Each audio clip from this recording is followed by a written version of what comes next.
Wassalatu wassalamu ala imamil mursalin Nabiyyina Muhammadin wa ala alihi wa ashabihi ajma'in, amma ba'd.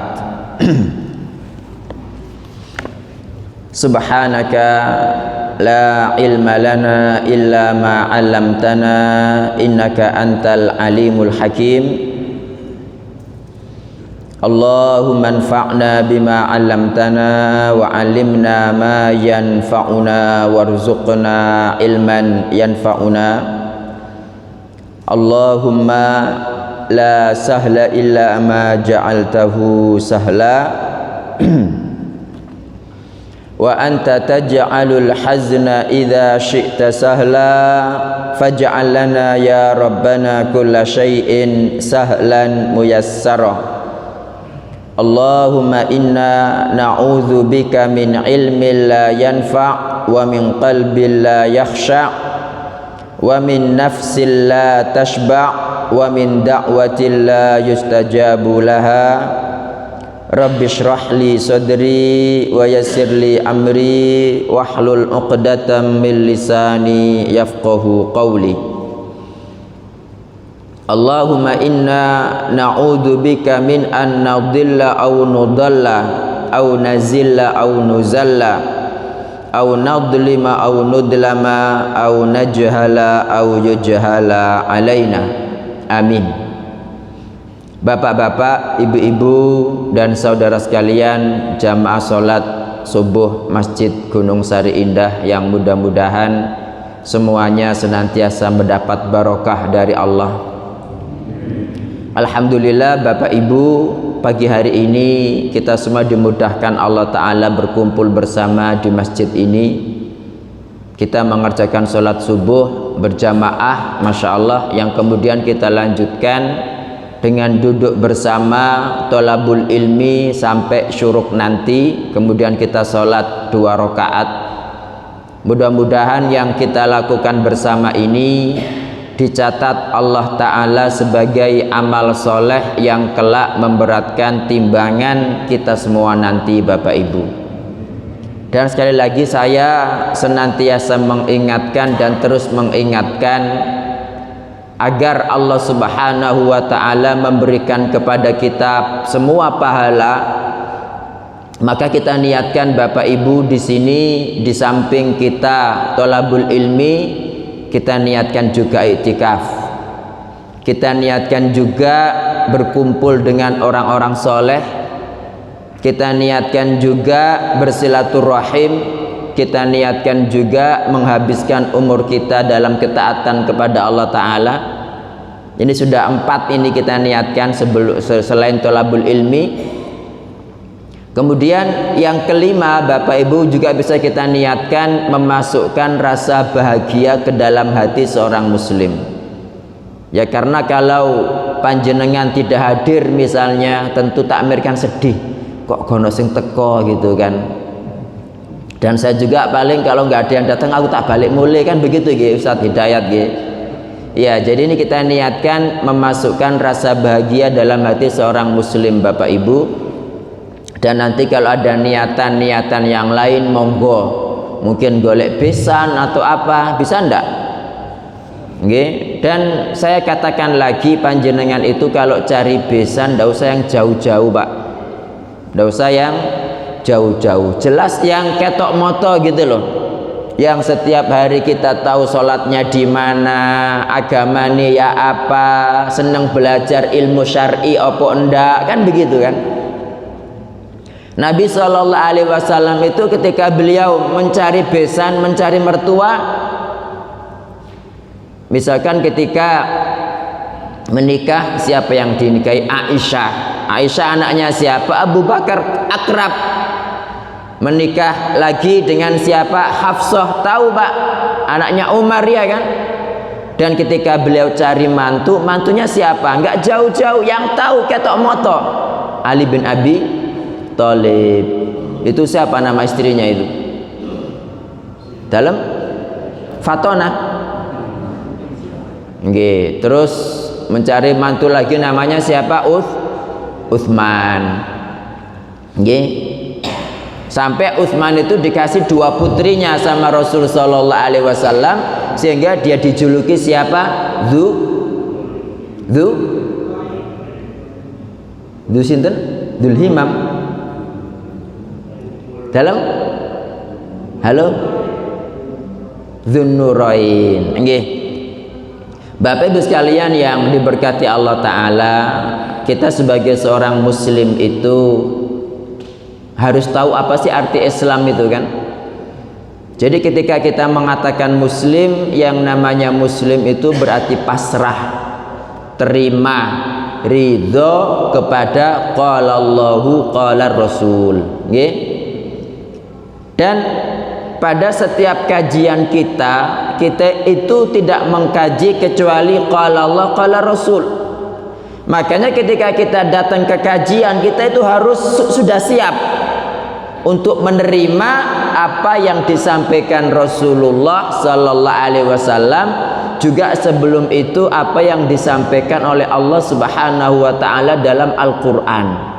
Karena yang namanya muslim itu artinya tunduk patuh, berserah diri, sami'na wa ata'na kepada qala Allah qala Rasul. Kecuali kalau memang yang akan kita sampaikan, yang nanti akan saya sampaikan itu menyalahi Quran Sunnah, jenengan nggak muslim nggak apa-apa gitu loh. Tetapi ketika kita sudah duduk di majelis ilmu yang jelas kita belajar qala Allah qala Rasul, itu harus siap sami'na wa ata'na. Apalagi dalam masalah suami istri, seperti apa sifat suami, seperti apa sifat istri. Jangan kemudian mencak-mencak perempuan, loh nak kok wedok terus sih, kapan lanangi, misalnya begitu. Iya kan, kadang-kadang begitu Pak. Iku ustaz iki domane lanang sing dibakas wong wedok tok wae gitu. Jangan begitu. Kita ini dalam bersuami istri, masya Allah, matur nuwun. Nggih, jazakallah khairan Pak. Sinten namanya kok supi kula? Pak Parto, nggih. Jadi dalam berislam itu, apalagi bersuami istri, itu sebagai seorang muslim itu, satu, jangan mencari kesalahan Pak. Karena kalau kita mencari kesalahan, semua orang pasti ada salahnya, ya kan? Semua orang pasti ada salahnya. Wong manusia itu tidak ada yang maksum kecuali Rasulullah sallallahu alaihi wasallam. Kalau pingin pasangan sampeyan itu gak ono salah iblas kayak malaikat, ya sampeyan harus jadi malaikat. Ketika Allah Subhanahu wa taala mengatakan innamal mu'minuna ikhwah, orang beriman itu tidak lain kecuali adalah bersaudara, ya kan? Ini sesama mukmin secara umum ya, itu kan bersaudara. Bersaudara itu apa sih maknanya Bapak Ibu? Bersaudara itu menasihati ketika salah, memaafkan ketika salah, ya kan, menutupi aibnya ketika salah, mengharapkan kebaikan untuknya. Ini namanya mukmin. Nah, kalau mengatakan mukmin itu bersaudara, tapi mukmin sing siji dengan mukmin yang lain senantiasa ngerasani, senantiasa dibahas apa keburukannya, diudal-udal aibnya. Ya, ini namanya musuh, bukan bersaudara Bapak Ibu. Jadi kalau sesama muslim, sesama mukmin kita disuruh bersaudara dalam artian yang tadi, kalau ada kesalahan ditutupi, ya, kalau ada kebaikan diapresiasi, kalau ada dosa didoakan di belakang agar Allah mengampuni, ya kan? Nah, itu kalau secara kepada mukmin secara umum, maka bagaimana kepada suami dan istri itu yang pertama Bapak Ibu. Ya, jadi kita nggak usah ego-egoan. Itu yang dibahas lanang toh enggak. Laki-laki, masalahnya begini Bapak Ibu, kenapa kok perempuan? Ya laki-laki juga banyak masuk neraka. Cuma dalam hadis itu yang dijelaskan penghuni neraka paling banyak siapa? Nah, kalau paling banyak laki-laki, kita bahas laki-laki kan begitu kan. Nah, ini karena apa? Karena yang akan kita bahas adalah halaman 86, yaitu 5 kriteria istri dalam surat An-Nisa. Kemudian wong wedok meneh sing dibahas gitu kan. Nah, saya ngomong begini karena istri saya juga hadir, Bapak Ibu, biar gak protes. Wedok wae kapan lanange, misal begitu kan ya.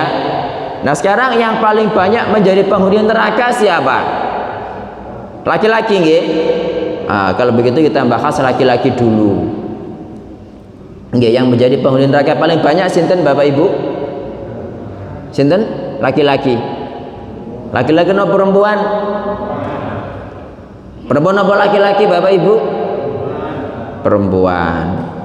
Nggih, jadi laki-laki itu kembali kepada surat An-Nisa 34, Ar-rijalu qawwamuna 'alan nisa.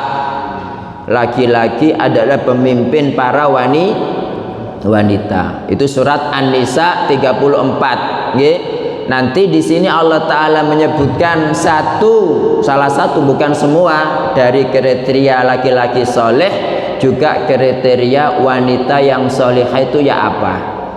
Coba jenengan buka surat An-Nisa 34. Itu penjelasan yang paling banyak di situ buat laki-laki atau buat perempuan?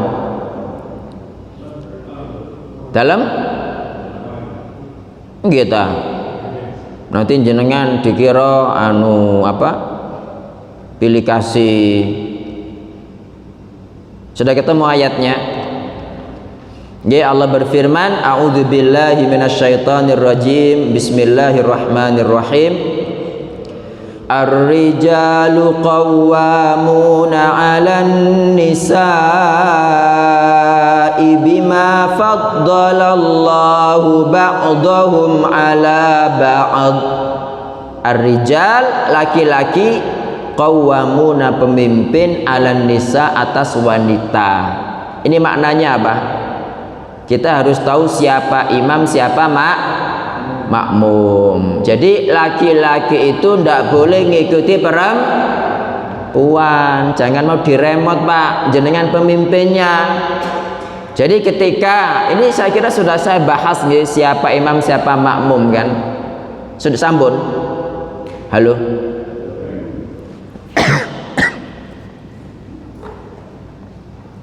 Bismillah. Oke, kita lanjutkan ayatnya dulu. Ayo kita baca bareng-bareng, Pak. Bu, 1, 2, 3. Ar-rijalu qawwamuna 'alan nisa. Nggih, kok watu-watu ini. Kita ulangi lagi. 1, 2, 3. Surat An-Nisa 34. Ar-rijalu qawwamuna 'alan nisa bima faddalallahu ba'dahum 'ala ba'd wa bima anfaqu min amwalihim. Ini buat laki-laki. Nggih. Buat perempuan, فَالصَّالِحَاتُ قَانِتَاتٌ حَافِظَاتٌ لِلْغَيْبِ بِمَا حَفِظَ اللَّهُ وَاللَّاتِي تَخَافُونَ نُشُوزَهُنَّ فَعِظُوهُنَّ واهجروهن في المضاجع واضربوهن فإن أطعنكم فلا تبغوا عليهن سبيلا إن الله كان عليا كبيرا. Artinya ar-rijalu qawwamuna 'alan nisa. Laki-laki adalah pemimpin para wanita. Kapan dan kenapa laki-laki menjadi pemimpin para wanita? Pertama, satu, ini harus kita yakini, bima faddalallahu ba'dahum 'ala ba'd. Karena Allah melebihkan sebagian mereka laki-laki atas sebagian yang lain atau wanita. Jadi pertama, Bapak Ibu, laki-laki menjadi pemimpin bagi perempuan. Ini karena Allah memang mentakdirkan jenis laki-laki itu lebih utama dari jenis Ini sampean sebagai perempuan tidak boleh loh, kok enak. Ini yang membuat seperti itu siapa gitu loh. Itu adalah ketentuan dari hidayat, boten. Ketentuan dari Allah Ta'ala, tidak boleh diprotes. Allah sudah menentukan kok. Jadi karena apa? Laki-laki lebih utama dari jenis perempuan. Ya buktinya para nabi Pak ada dari perempuan. Halo? Ada nabi perempuan? Tidak ada.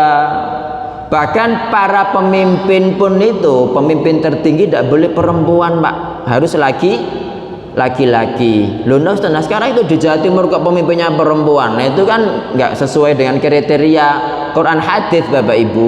Ya buktinya pada zaman Nabi Sulaiman ada ratu siapa namanya itu? Sinten?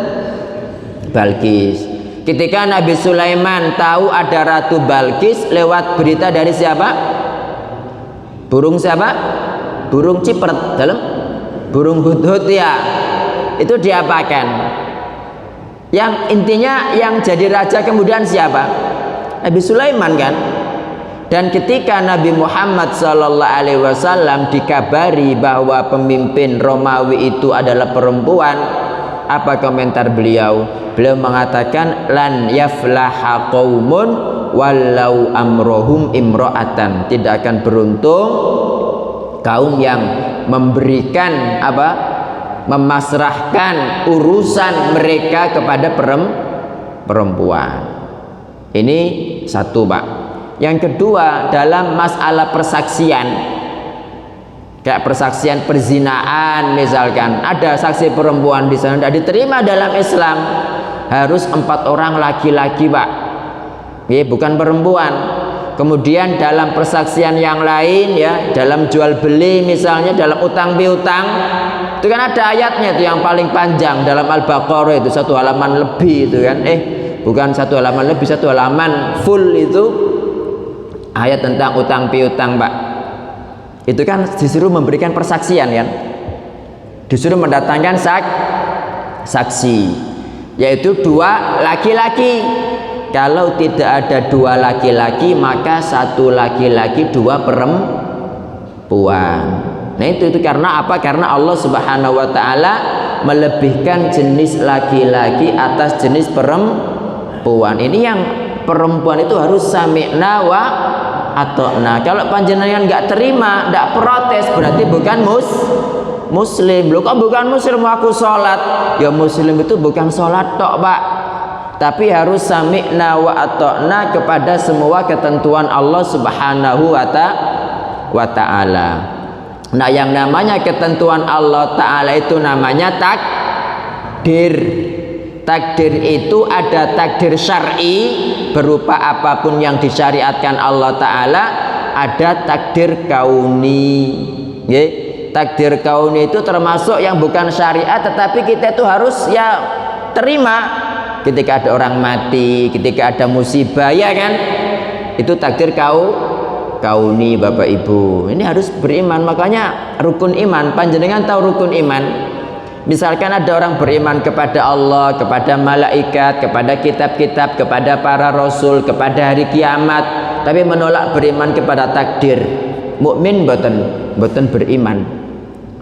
Makanya Abdullah bin Umar sebelum dia meriwayatkan hadis dari bapaknya Umar bin Khattab tentang iman ya, tentang Islam, iman, ihsan ya, itu kan sebelum itu dia mengatakan bahwa walladzi nafsu ibnu Umar biyadih, demi Rob yang jiwa ibnu Umar berada dalam genggamannya ya, lau anfaqa ahaduhum mithla uhudin dhahaban, jika seseorang dari mereka menginfakkan emas sebesar gunung Uhud, apa Bapak Ibu?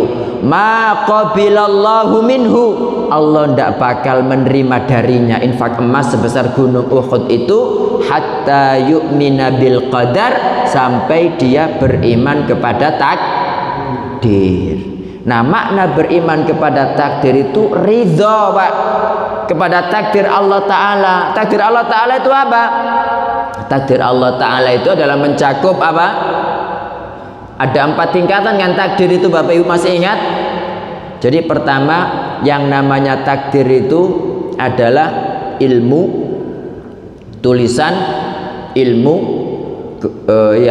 kehendak, tulisan, penciptaan. Itu namanya takdir. Jadi apapun yang terjadi di muka bumi ini, mulai zaman 0 sampai kiamat, kita harus yakin bahwa itu terjadi berdasarkan ilmu Allah Ta'ala. Tidak mungkin Allah Ta'ala tidak tahu, ya, satu. Yang kedua itu, mohon maaf, kehendak, ya, masyiah. Apapun yang terjadi mulai zaman 0 sampai kiamat itu terjadi karena Allah menghendakinya, baik atau buruk. Yang ketiga apa? Tulisan.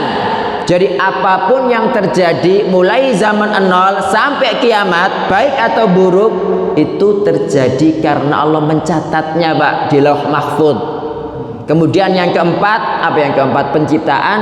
Mulai zaman 0 sampai kiamat, apapun yang terjadi baik atau buruk, itu terjadi karena Allah Ta'ala yang menciptakan. Jadi intinya takdir itu ya ilmu Allah, perbuatan Allah, ciptaan Allah, kehendak Allah Ta'ala, tulisan Allah Ta'ala, itu takdir, Pak. Nah, kita harus beriman kepada itu, sami'na wa ata'na, tunduk patuh. Makanya kalau ada wanita niyaha, meratap, ketika ada musibah, bojone mati, bapaknya mati, ya, meratap, itu kan berarti kan tidak terima dengan takdir. Ancamannya apa? Berat kan? Nabi Shallallahu Alaihi Wasallam mengatakan, an-naihatu, wanita yang niyaha, meratap, idza lam tatub qabla mautiha, jika tidak tobat sebelum mati, tuqamu yaumal qiyamah, akan dibangkitkan pada hari kiamat, alaiha sirbalun min qatiran, dia itu pakai sirbal, baju panjang penuh, ya, qatiran dari tir, wadirun min jarab, dan baju dari penyakit gatal. Ya wallah alam seperti apa, mungkin dipakai penyakit gatal, ya, kayak kusta begitu, baru kemudian dipakai lagi dengan baju aspal, Pak, panas, naudzubillah, karena tidak beriman kepada takdir, gitu. Yang kedua, laki-laki menjadi pemimpin karena apa? Wa bima anfaqu min amwalihim. Nah, berarti laki-laki menjadi pemimpin, satu, harus dia menempatkan dirinya sebagai laki-laki, jangan dibalik, ya, jangan dibalik. Jadi laki-laki harus tegas, Pak, dalam kebenaran, jangan semuanya manut bojone begitu, ya, tegas dalam qala Allah qala Rasul, ya. Tidak ada yang namanya basa-basi dalam agama, tidak ono. Qala Allah qala Rasul diterapkan itu, ya. Nah, yang kedua, menjadi pemimpin itu karena harta yang mereka infakkan. Nah, berarti laki-laki itu di samping dia agamanya bagus, dia komitmen mencari nafkah, Pak. Mencari nafkah, ya, mencari nafkah, baik untuk mahar, baik untuk kebutuhan sehari-hari. Dan dulu sudah kita bahas, memang kewajiban laki-laki itu mencari nafkah, dan wanita itu diberi harus mensyukuri. Jangan kemudian mencari dan minta lebih dari kemampuan suami. Tidaklah banyak laki-laki korupsi, maling, ngerampok, kecuali ya istrinya itu jaluk lebih, Pak, ya, begitu. Maka nerimo, gitu loh. Jadi laki-laki di sini mencari nafkah, tapi ya sesuai dengan kadar dirinya, jangan dibanding-banding, no. Tonggo iku lho saulan gajine sakmene, bojone mek sakmene, beda. Kecuali kalau misalkan suami memang tidak mau bekerja, Pak, tidak ada penghasilan, gitu loh. Nah, ini memang secara fikih wanita boleh minta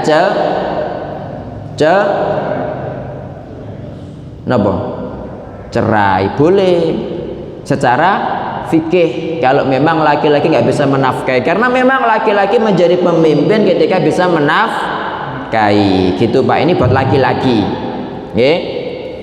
Nah, buat laki-laki itu, untuk laki-laki itu ayat berikutnya itu surat Al-Baqarah 221, Pak. Jadi laki-laki itu tidak boleh musyrik, tidak boleh musyrik. Coba jenengan baca itu. Tapi tetap pertama kali Allah mendahulukan wanita. Ngapunten ya. Jadi wala tankihul musyrikati hatta yu'min. Wahai laki-laki, jangan menikahi wanita-wanita musyrik sampai beriman, kan begitu. Wala amatum mu'minatun khairum min musyrikati walau a'jabatkum. Sungguh demi Allah, budak perempuan yang beriman jauh lebih baik daripada wanita musyrik, meski wanita musyrik itu membuat muka kagum. Nah sekarang itu betapa banyak Pak orang menikah beda agama itu. Oke. Terus setelah itu kepada para wali, kalau tadi kepada laki-laki yang mau menikah, deloken perempuannya ya apa? Kemudian kepada para wali yang mau menikahkan perempuan-perempuannya. Nah, kata Allah, wala tunkihul musyrikina hatta yu'minu. Ya. Jangan menikahkan wanita-wanita muslimin ya dengan laki-laki musyrik sampai mereka beriman. Kenapa sih Allah gitu? Kata Allah Ta'ala, wala abdum mu'minun khairum min musyrikin walau a'jabakum. Demi Allah, budak beriman, budak hamba saya yang beriman laki-laki lebih baik daripada wanita musyrik meski mereka membuatmu kagum, Pak. Alasannya apa? Kata Allah, ulaika yad'una ilan nar. Mereka semua mengajak kepada neraka. Hati-hati, ini tanggung jawab sampean sebagai wali, Pak. Gitu. Nggih. Nah, karena mereka jadi di sini laki-laki tidak boleh musyrik. Berarti pastikan agamanya ya apa. Makanya tadi saya katakan, nah kalau kita mencari besan, mencari mantu, jangan orang-orang jauh yang kita tidak kenal, Pak. Kita tidak tahu agamanya ya apa. Sekarang muslim musyrik lo banyak. Sholat 5 waktu, bangun masjid, Pak, tapi nggak jimat marak-marik. Ada mboten? Ngono sampe dadekno mantu wala. Ya Allah, musyrik kabeh keluargae. Nggih. Jadi anak sampean digekno wong musyrik gitu, Pak. Itu buat laki-laki. Jadi agamanya bagus, sholat 5 waktu, ndak musyrik, kemudian apa? Dia gigih untuk mencari nafkah. Jadi yang dilihat agama itu apa? Hartanya dulu, pendapatannya dulu, atau agamanya dulu? Agamanya dulu. Nggih. Jadi agamanya dulu, kemudian dia itu gigih mencari nafkah, Bapak Ibu. Itu buat laki-laki. Kemudian seperti pada doa, Rabbana hablana min azwajina wa dzurriyyatina qurrata a'yun waj'alna lil muttaqina imama. Jadikan kami imam bagi orang-orang yang bertakwa. Lagi-lagi siapa imam, siapa makmum, gitu nggih?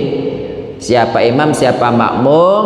Jadi dalam rumah tangga itu Bapak Ibu ada imamnya, ada makmumnya. Siapa imamnya? Hah? Suami. Makmumnya siapa? Iya. Jadi yang namanya imam dan makmum ini itu sama seperti imam dan makmum dalam sholat berjamaah. Nggih? Faham? Apa maksudnya itu? Maksudnya begini, ya, meskipun imamnya salah dan sampeyan sebagai makmum, Bapak Ibu, ya, ini salah satu contohnya, ya. Jadi jenengan itu tetap mengikuti imam dalam kesalahannya. Contohnya sholat maghrib, ya, sholat maghrib atau sholat isya lah, yang lebih dari 2 rakaat pokoknya. Setelah sujud terakhir rakaat kedua itu kan mestinya duduk tasyahud awal. Ini sudah pernah saya sampaikan di sini, Pak Hidayat, nggih? Iya. Nah, kemudian dia lupa, Pak. Dia lupa, tidak pakai tahiyat awal, langsung naik ke rakaat ketiga. Kewajiban makmum apa? Makmum kan mengingatkan subhanallah, subhanallah ya. Nah, kalau imam itu belum sampai naik ke rakaat ketiga, belum baca Al-Fatihah, itu boleh duduk kembali, Pak. Tapi kalau sudah berdiri masih makmum subhanallah sampai elek, dia tidak boleh kembali duduk tahiyat. Kenapa? Karena dia sudah masuk ke dalam rukun. Sementara tahiyat awal hanyalah wajib. Wajib dengan rukun lebih besaran rukun. Jadi dalam sholat itu ada syarat-syarat sholat, ada rukun-rukun sholat, ada wajib-wajib sholat. Bedanya wajib dengan rukun apa? Rukun ini kalau ditinggalkan dengan sengaja atau tidak sengaja, sholat batal. Nah, sementara wajib kalau ditinggalkan secara sengaja batal ya. Tapi kalau lupa itu tidak batal, nanti bisa diganti dengan sujud syukur ya. Dalam sujud sahwi. Sujud sahwi itu berapa rakaat? 5 rakaat. Dalam 2 kali sujud. Doanya ya apa? Halo, doa sujud sahwi dalam sama dengan doa sujud biasa. Kalau jenengan baca subhana man la yanamu wa la yashu, yaitu nggak ada riwayatnya, Pak, nggak ada dalilnya. Ya tetap doa sujud biasa itu. Ini perbedaan rukun dengan sujud. Jadi seperti itu, andaikan suami sampean salah, ndak mau diilingno, misal ya wes ikutono, nanti kapan-kapan ketika suasana enak diingatkan lagi. Seperti imam tadi, mungkin waktu itu dia ndak paham, ndak ngerti subhanallah gitu kan, baru selesai salam bilang, Ustaz, tadi jenengan kok ndak pakai tahiyat awal? Oh iya tak, kan gitu kan. Nah, ayo kita sujud sahwi, insya Allah nerima gitu Pak. Jadi itulah yang namanya siapa imam, siapa makmum. Gampangannya presiden dengan rakyat biasa. Rakyat itu pantas tidak bilang kepada presiden, hei goblok. Itu kalau presiden digitu kan mungkin memang media sosial guyu-guyu Pak seneng. Tapi dibalik itu tangkepan itu paten nolak gitu paling ya. Makanya kan tidak boleh dalam Islam itu pemimpin zalim itu kan kita nggak boleh apa? Nggak boleh berontak karena madorotnya jauh lebih besar. Ya ini memang banyak pembahasan di situ, tetapi secara umum begitu. Karena mereka punya senjata Pak, punya tentara gitu loh. Itu jadi bahayanya di situ. Nah itu begitu. Ini siapa imam, siapa makmum. Baru kemudian tentang para wanita. Fassolihatu qanitatun hafidhatun lil ghaibi bima hafidhallah. Ini ciri-ciri wanita. Jadi halaman 86 Bapak Ibu langsung kita masuk.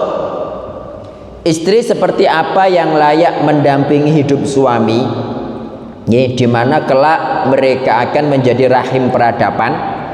Surat An-Nisa 34 menjelaskan dengan singkat tapi sangat jelas. Ya, wanita seperti inilah yang harus dicari para lelaki agar anak-anak mendapatkan ibu yang istimewa. Mengingat pentingnya peran wanita dalam rumah tangga dan sangat sentral bagi anak-anaknya. Nah intinya dalam surat An-Nisa 34. Jadi 1 halaman 87 adalah solihah ya. Kata ini sering kita dengar, tetapi dalam ayat ini Allah mendefinisikan kata solihah bagi wanita dengan qanitat, yang taat kepada Allah. Jadi solihah itu artinya adalah qanitat, taat kepada Allah, dan hafidhatun lil ghaib, menjaga diri ketika suami tidak ada. Jadi kesolihan adalah kriteria utama yang wajib ada pada wanita calon istri dan ibu. Jadi ini harus dicari Pak. sebelum menikah gitu. Upaya seorang wanita ya untuk terus memperbaiki diri hingga layak disebut sholihah harus terus ditingkatkan dan didukung oleh suami. Jadi inti sholihah di sini adalah apa Bapak Ibu? Taat kepada suami itu sholihah. Kalau qanitah taat kepada Allah Ta'ala. Jadi sholihah ini taat kepada siapa? Taat kepada suami selama perintahnya tidak maksiat. Begitu. Jadi inti sholihah itu taat kepada suami selama tidak maksiat. Nah kalau maksiat gimana kalau disuruh maksiat si wanita? Ya menolak Pak. Cuma menolaknya ingat siapa imam siapa makmum. Siapa imam siapa makmum. Bukan berarti kemudian ketika suaminya menyuruh kemaksiatan langsung mencak-mencak tidak karu-karuan. Tetap ingat siapa imam siapa makmum, siapa pimpinan siapa bawahan. Di sana harus ada adab-adab. Nah berarti kalau di sini Pak sangat tidak pantas wanita itu kemudian jendul suaminya. Wanita itu ngata-ngatain suami dengan goblok, bodoh. Loh ada tak? Ada. Ngapunten, saya di Al-Falah itu ada Pak wanita seperti itu. Suami itu curhat, loh gimana Ustaz saya begini. Ya usah menceraikan saja. Gak gelem Pak. Jadi kalau saya istri kalau sudah sampai seperti itu wes gak pantas ini gitu Pak. Nggih. Tapi dia ndak mau loh nanti ya nek gak sabar sampean Pak. Didandani sampai dia menjadi baik dan di sini perlu ketegasan dari suami. Lah kenapa sih Islam kok mengharamkan wanita bekerja sebetulnya Bapak Ibu? Ngapunten. Karena wanita itu Pak kalau merasa gajinya lebih besar, merasa suami nggak bisa nafkahi dalam arti ngasih harta sedikit, kecuali yang dirahmati Allah pasti wanita itu mencak-mencak suami gon organi blas. Coba panjenengan pengalaman kan, enakan mana jenengan bisa punya rumah sendiri masih nyicil masih elek daripada panjenengan hidup bareng mertua. Ayo jenengan hidup dengan mertua Pak gak ono regane ya apa ndak? Rata-rata begitu kecuali yang dirahmati Allah Ta'ala. Ngapunten kalau saya salah jangan iya wae, saya ngomong bener apa salah? Bener kan?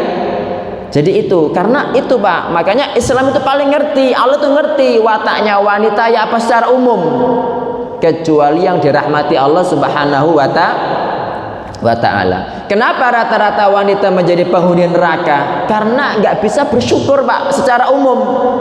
Kata Nabi apa yang menyebabkan dia masuk neraka menjadi paling banyak? In ahsanta ila ihdahunad dahr. Kalau kamu laki-laki berbuat baik kepada mereka setahun Pak api tok setahun. Tsumma ra'at minka syarran, kemudian dia melihatmu buruk satu keburukan. Qala dia mengatakan ma ra'aitu minka khairan qattu. Artinya apa? Pendeke dapuramu gak ono apike blas.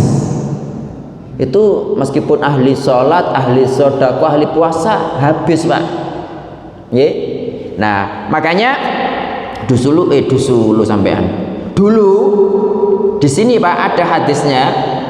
Ya awal-awal dulu itu kan ada hadisnya. Jenengan masih ingat enggak? Wanita itu ya Nabi SAW kan pernah melihat ada wanita gendong anaknya dua. Yang satu digendong, yang satu dituntun. Terus beliau mengatakan ya Allah wanita hamil kemudian melahirkan ya kemudian repot didik anak. Nah kata Nabi SAW kalau bukan karena perbuatan mereka kepada suami pasti kebanyakan yang sholat dari mereka masuk surga ya kan. Ada hadisnya dulu nanti jenengan carilah dari awal sampai akhir lah ketemu. Ini saya carikan ini. Ya, jadi intinya adalah kepada suami hati-hati. Ini ngapunten, sebetulnya kita membahas begini ini kita sebagai istri itu biar mawas diri. Selama ini aku jadi istri itu bener apa enggak? Atau aku senantiasa mencak-mencak nang bojoku? Ya karena ngapunten, laki-laki itu kadang-kadang, ya saya bukan bila laki-laki yang kurang ajar juga banyak, Bu. Tapi ya kebanyakan yang datang kepada saya itu ya memang banyak ngalahnya biasa. Wis sing waras ngarah apa sing waras ngalah gitu loh. Nah ini ya laki-laki juga harus seperti itu selama ini bagaimana kepada istrinya. Dan ketika saya ngomong seperti ini bukan berarti saya yang paling baik, tidak juga. Justru saya ini yang paling banyak dosanya. Saya ngomong tok kayak saya ngelakoni kan begitu kan. Cuma kita ketika belajar seperti ini kan berarti mudah-mudahan Allah Ta'ala memudahkan kita semua untuk senantiasa menjadi orang baik. Intinya ojo saling menyalahkan Bapak Ibu. Kalau saling menyalahkan wis semuanya gak ada yang bener ya, pasti ada yang salahnya. Wong manusia tukang salah ya kan, manusia tukang salah. Yang maksum itu cuma Rasulullah Sallallahu Alaihi Wasallam. Seperti itu. Oke. Jadi kita harus mawas diri. Selama ini aku bener ndak?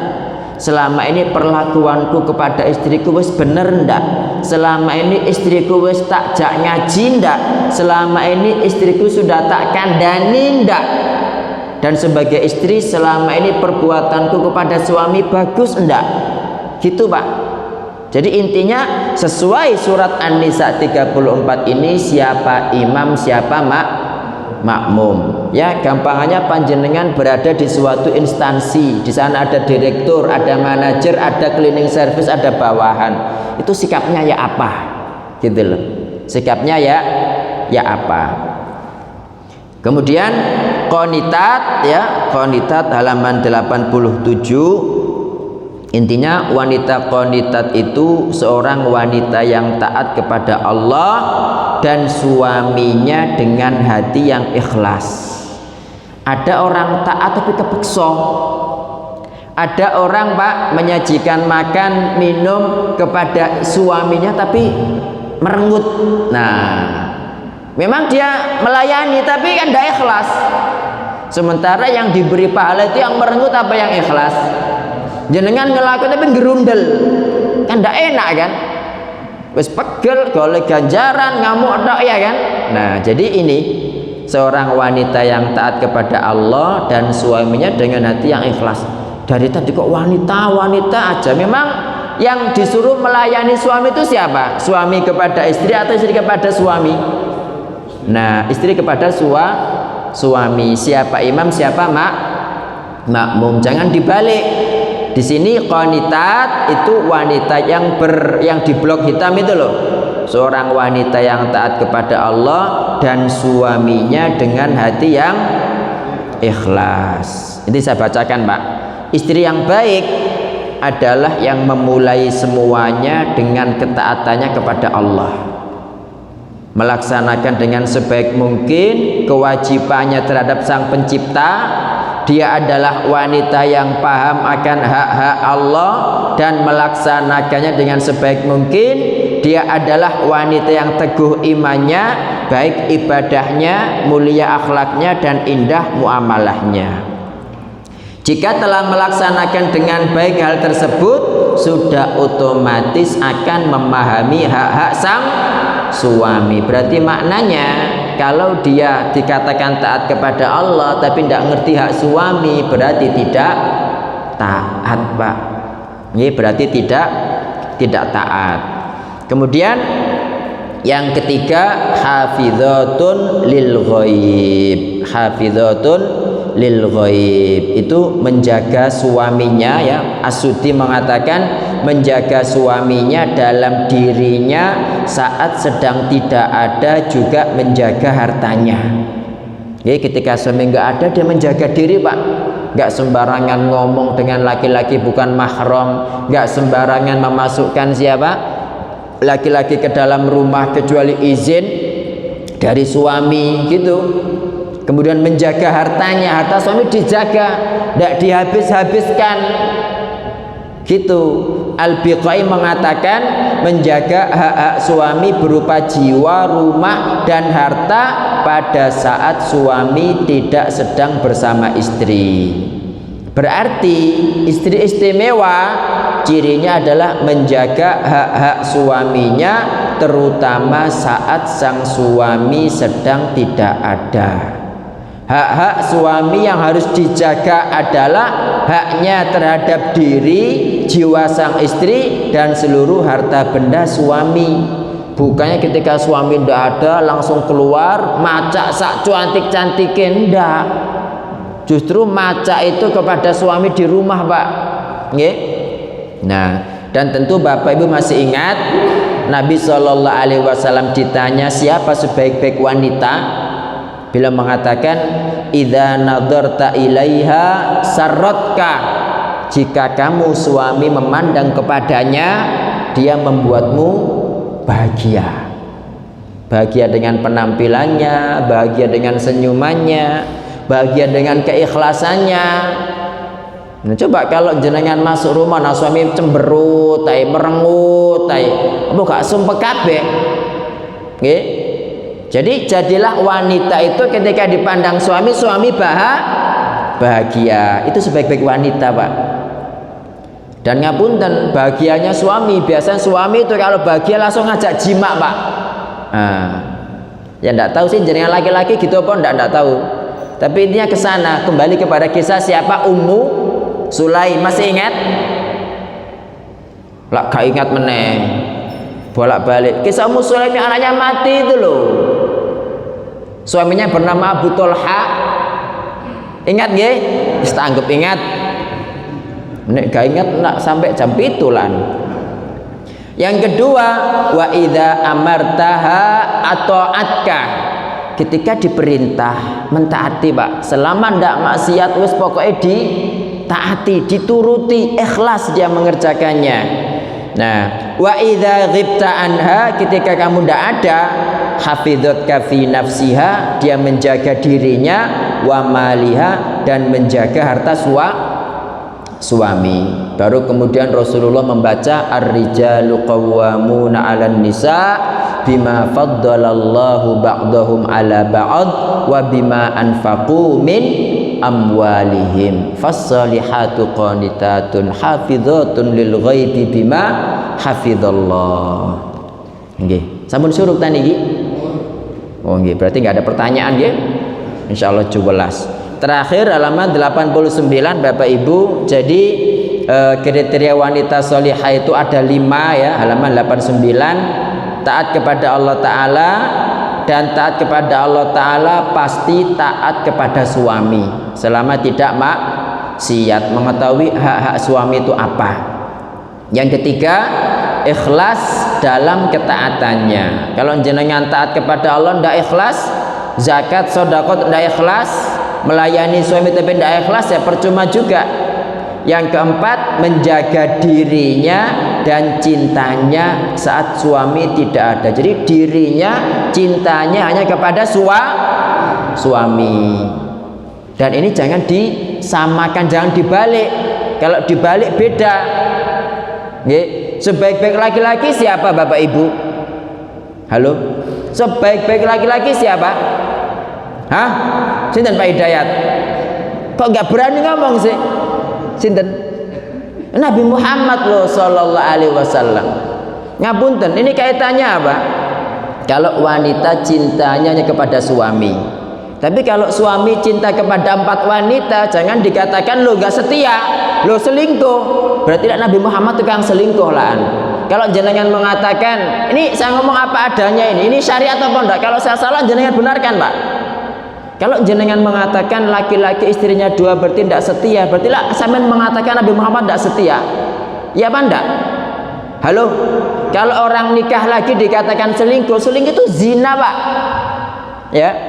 Jadi jangan diikuti ini sekarang ya seperti itu. Jadi seakan-akan mengatakan jenengan memang enggak langsung mengatakan Nabi Muhammad seperti itu. Tapi kalau lihat faktanya itu secara tidak langsung mengatakan Nabi Muhammad tidak setia. Nah, kalau kita mengatakan Nabi Muhammad itu sebaik-baik laki-laki, berarti sebaik-baik laki-laki istrinya berapa? Banyak kan? Ya apa enggak? Nah, dalam Pak, sedurunge gak usah melu-melu. Nggih. Yang kelima, menjaga harta suami dengan baik. Berarti istri yang baik itu ndak menghambur-hamburkan uang suami. Bukannya uang ono langsung dibuak-buak mumpung ono, ya ndak. Nggih. Begitu. Insyaallah demikian Bapak Ibu, wallahu taala a'lam. Oh, ini masih ada lagi rupanya, wis. Tambah lagi, tinggal dikit. Biar nanti pertemuan akan datang langsung masuk yang kedua, nggih. Jadi ada 6 tipe wanita yang tidak boleh dinikahi. Nah, gimana taunya Ustaz? Ini satu, al-annanah, yang tidak berhenti mengeluh, dikit-dikit mengeluh, dikit-dikit merintih gitu. Nggih. Jadi ngeluh wae, itu nggak boleh dinikahi, Pak. Yang kedua, al-mannanah. Al-mannanah itu wanita yang suka ungkit-ungkit. Nah, ini kita lihat aja. Selama ini kita sebagai istri seperti itu apa enggak? Ya. Aku lulus ngelakoni ngene. Jadi apapun perbuatannya diungkit. Ini kan tulisannya ahli hikmah berpesan kepada putranya agar tidak menikahi 6 tipe dari wanita. Yang ketiga, al-hannanah. Hannanah itu mencari kasih sayang kepada selain suami, Pak. Curhat nang bojone wong liya. Ya, bayangkan seperti itu. Ya. Jadi mencari kasih sayang kepada selain suami. Nah, di sini berarti suami itu usahakan kalau istri curhat itu dengarkan. Ya, biar dia tidak mencari kasih sayang kepada wanita, ya orang laki-laki lain. Dan orang beriman Bapak Ibu, sebetulnya kepada siapa sih curhatnya? Kepada Allah Ta'ala. Ini kalau saya cerita tak tambah gak mari-mari nanti. Kemudian yang keempat, al-haddaqah. Nah, haddaqah itu wanita yang suka memandang laki-laki lain. Ya, tidak mau menundukkan matanya, tidak takut kepada Allah. Banding-bandingnya loh, laki-laki itu kok six pack, bojoku kok gendut, misalnya gitu ya. Itu kok begini, tidak boleh ya wis. Karena wanita solihah itu cintanya hanya kepada suami. Yang kelima, asyaddaqah. Ini banyak bohong ini. Jadi memutarbalikkan fakta, banyak omong dan mengubah perkataan tidak sesuai hakikatnya. Suka cerita kepada tetangga, bojone ngene-ngene, wah gak begitu, terus buah naik. 6, al-barraqah, wanita yang selalu berhias, Pak. Tapi kepada selain suami. Setiap keluar rumah berbengese mere-mere siduane ya. Nok berias tok itu sak jam gurung mari, Pak. Yo alise yo sidone yo buka kur apa wae ngono gitu. Nah, padahal wanita itu berias untuk suaminya, bukan untuk yang lain. Nggih, kita sudah selesai Bapak Ibu. Saya berdoa kepada Allah Ta'ala pada akhir majelis ini, mudah-mudahan Allah Subhanahu wa Ta'ala menjadikan saya dan panjenengan semua, yang laki-laki jadi laki-laki yang soleh, yang perempuan jadi perempuan yang solihah. Kita manusia tidak ada yang sempurna. Cukuplah manusia dikatakan baik ketika bisa dihitung keburukannya, Pak. Nggih. Ketika bisa dihitung keburukannya itu sudah baik, alhamdulillah, syukur yang ada, nggih. Kemudian apa?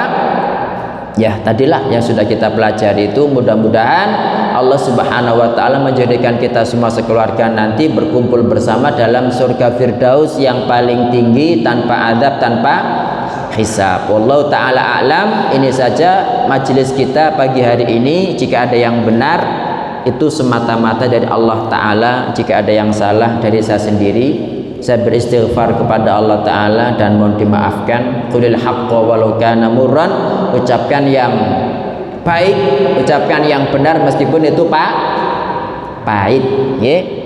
Subhanakallahumma wa bihamdik, asyhadu an la ilaha illa anta, astaghfiruka wa atubu ilaik. Wassalamualaikum warahmatullahi wabarakatuh.